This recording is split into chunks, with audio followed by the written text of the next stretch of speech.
দশমমান শ্ৰেণীৰ মৰমৰ ছাত্ৰসকল, মই তোমালোকৰ লগত আজি তোমালোকৰ পাঠ্যপুথিত নতুনকৈ অন্তৰ্ভুক্ত কৰা ধৰ ঝাৰু ধৰ ভাই নামৰ কবিতাটোৰ বিষয়ে আলোচনা কৰিবলৈ আহিছোঁ। এই ধৰ ঝাৰু ধৰ ভাই কবিতাটোৰ কবি হৈছে অম্বিকাগিৰি ৰায়চৌধুৰী। কবিতাটো আলোচনা কৰাৰ আগতে মই তোমালোকক কবি ৰায়চৌধুৰীৰ বিষয়ে দুআষাৰ ক'বলৈ ওলাইছোঁ। তেখেতৰ জন্ম হৈছিল 1885 চনত বৰপেটাত। দেউতাকৰ নাম আছিল কৃষ্ণৰাম ৰায়চৌধুৰী। ব্ৰিটিছৰ পৰা নিজ দেশ মাতৃক স্বাধীন কৰিবলৈ দেশৰ অগণন জনগণৰ লগতে তেওঁ সক্ৰিয়ভাৱে অংশগ্ৰহণ কৰিছিল আৰু ইয়াৰ বাবে তেখেতে কাৰাবাসো খাটিব লগা হৈছিল। তেওঁ কাৰাবন্দী অৱস্থাতে কাৰাগাৰৰ কৰ্দব্যময় পৰিৱেশ পৰিষ্কাৰ কৰি থকাৰ সময়তে কবিয়ে এই কবিতাটো ৰচনা কৰিছিল। 1950 চনৰ অসম সাহিত্য সভাৰ মাৰ্ঘেৰিটা অধিৱেশনৰো তেওঁ সভাপতি আছিল। তেওঁক অসম কেশৰী আখ্যা দিয়া হৈছিল। এই ৰায়চৌধুৰীৰ ৰচনাসমূহ হৈছে বীণা, তুমি, আহুতি, অনুভূতি, ডেকা ডেকেৰীৰ বেদ, বন্দুকী চন্দ্ৰেৰে স্থাপন কৰ, জয়দ্ৰত বধ, বেদনাৰ উল্কা, দেশেই ভগৱান ইত্যাদি।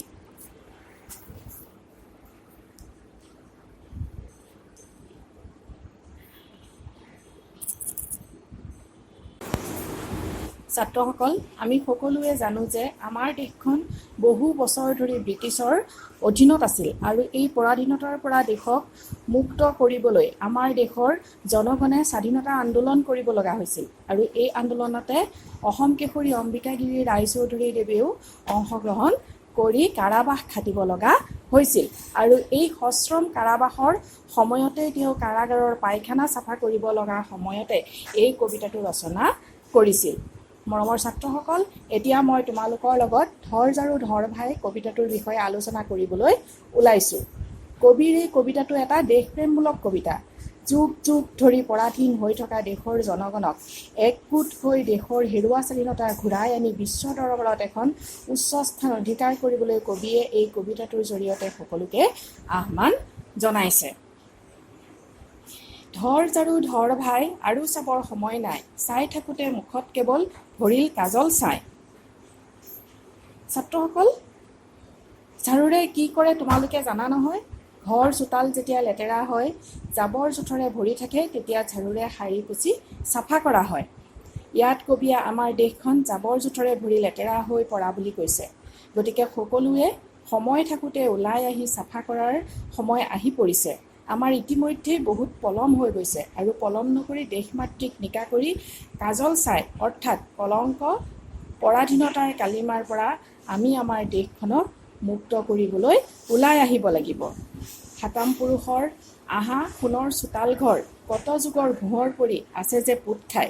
সাতাম পুৰুষৰ অৰ্থাৎ আমাৰ উপৰি পুৰুষে পাতি থোৱা দেশৰ সোণালী ঐতিহ্য ম্লান পৰি লেতেৰা হৈ গৈছে। যুগ যুগ ধৰি এই লেতেৰাৰ তৰপে ভৰি পৰিছে। আমি এই লেতেৰাৰ তৰপবোৰ আঁতৰাব লাগিব। তাৰ কাৰণে আমি কি কৰিব লাগিব? সকলোৱে ঝাৰু লৈ ওলাই আহি আমাৰ দেশখন নিকা কৰিব লাগিব। কৰিলিতো ইমান দিনে পৰৰ গোলামী হিনে ঘিনে, পূজা দিলি পৰৰ চৰণত জীৱন ঢালি ধাৰে ঋণে। হ'ল এৱৈ তোৰ সময় হবৰ, জাতিৰ ঝাৰুদাৰ যে ভাই। কৰিলিতো ইমান দিনে পৰৰ গোলামী, ইমান দিনেতো পৰৰে গোলামী কৰিলি। এতিয়া আৰু পৰৰ গোলামী কৰাৰ কোনো প্ৰয়োজন নাই। পৰৰ চৰণত অৰ্থাৎ ইংৰাজৰ চৰণত গোলামী কৰি কৰি আমি কি হৈ পৰিছোঁ? একেবাৰে ধৰুৱা হৈ পৰিছোঁ। ধাৰে ঋণে আমি কুঙা হৈ পৰিছোঁ। গতিকে এতিয়া আৰু সেই ধাৰ ঋণৰ পৰা মুক্ত হ'বলৈ আমি সকলো সমানেই ওলাই আহিব লাগিব। যেনেকৈ ঝাৰুদাৰে ওলাই আহি চাফা কৰে, ঠিক তেনেদৰে আমিও ওলাই আহি দেশখন পৰিষ্কাৰ কৰিব লাগিব।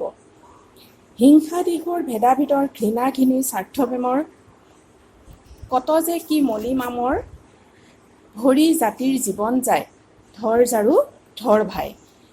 কবিয়ে ইয়াত কি বুলি কৈছে? হিংসা দেশৰ ভেদাভেদৰ ঘৃণা ঘৃণি স্বাৰ্থপ্ৰেমৰ। আমি পৰস্পৰে পৰস্পৰৰ মাজত থকা হিংসা, দেশ, ভেদাভেদ এই সকলোবিলাক আঁতৰ কৰিব লাগিব।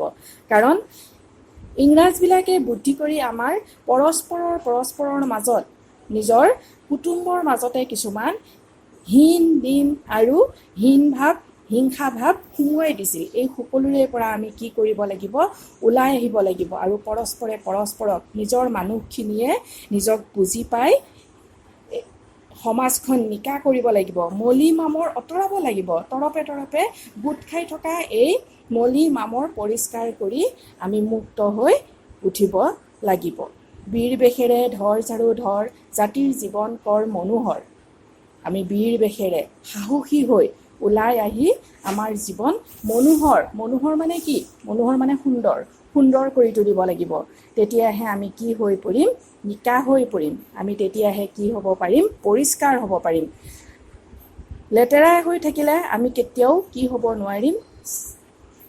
বিশ্বৰ দৰবাৰত আমি ঠাই নেপাম।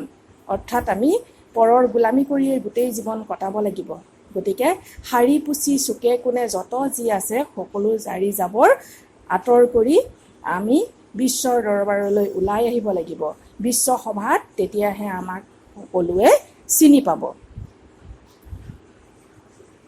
ছাত্ৰসকল, মই তোমালোকক যিখিনি কৈ দিলোঁ সেইখিনিৰ পৰা যদি তোমালোকৰ বুজাত কিবা অসুবিধা আছে তেতিয়াহ'লে তোমালোকে মোক কমেণ্ট কৰিব পাৰা আৰু সেই কমেণ্ট চাই মই তোমালোকক সহায় কৰিবলৈ যত্ন কৰিম। ধন্যবাদ।